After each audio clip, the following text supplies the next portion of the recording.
What if the biggest reason you feel financially stuck isn't how much you earn, but how comfortable you've become with monthly payments? Not the big purchases themselves, not the lifestyle, just the way everything is broken down into only X dollars per month. Because once you start seeing money this way, you stop asking what something actually costs.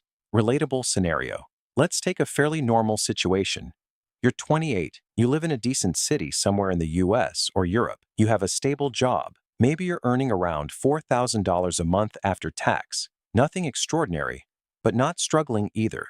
Your fixed expenses look reasonable. Rent, $1,400. Car payment, $450. Insurance, $200. Student loan, $300. Subscriptions, phone, utilities, $300. That's about $2,650 gone. Now add groceries, eating out, and occasional shopping, and you're left with maybe $400 to $600 at the end of the month. Some months, you save a bit. Some months, you don't. And yet, you're doing everything right.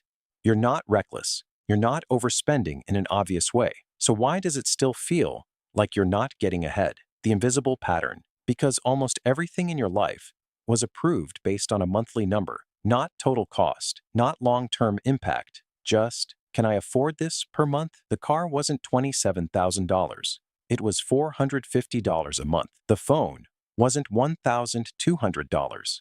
It was $40 a month. The furniture, the laptop, even your vacations, all quietly converted into monthly affordability.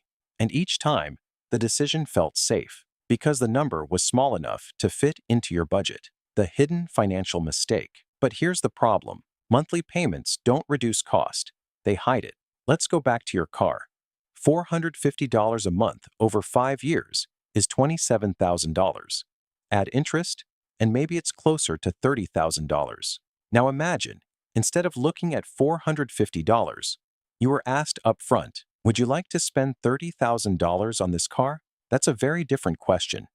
One creates hesitation. The other creates approval. And that's exactly how the system is designed. Simple math that changes perspective. Let's take it further. You're paying $450 for your car, $300 for student loans, $200 for various financed purchases or credit card payments. That's $950 every month, nearly $1,000, just to cover past decisions.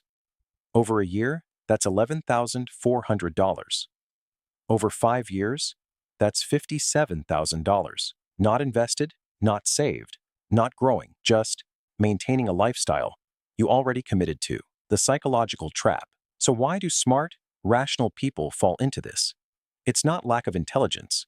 It's how the brain processes pain. A large one-time payment feels heavy. It forces you to think, evaluate, and often say no. But small monthly payments, they feel manageable, almost invisible. Your brain treats them like background noise. And there's something else. Monthly payments align perfectly with how you earn money.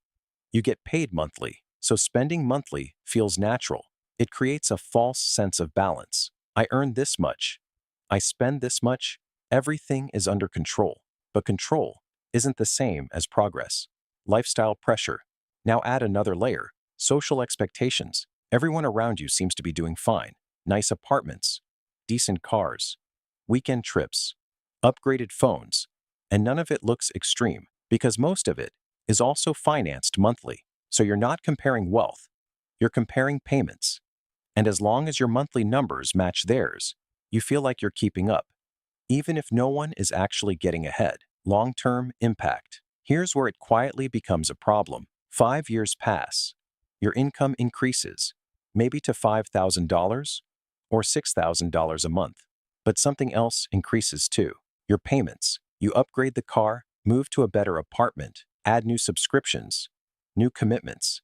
And again, everything feels affordable per month, but your financial position hasn't changed much. You're still left with the same small margin at the end of each month, still saving inconsistently, still dependent on your next paycheck, because your lifestyle expanded at the same pace as your income, not through big decisions, but through small monthly approvals.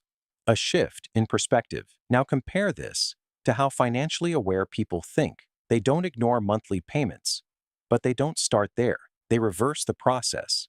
Instead of asking, "Can I afford this per month?" they ask, "What is the total cost, and what does it take away from me?" Not just in money, but in time, flexibility, and future options.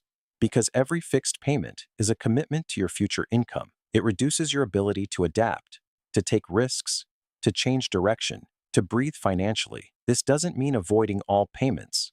Some are necessary, some are reasonable, but the difference is awareness, understanding,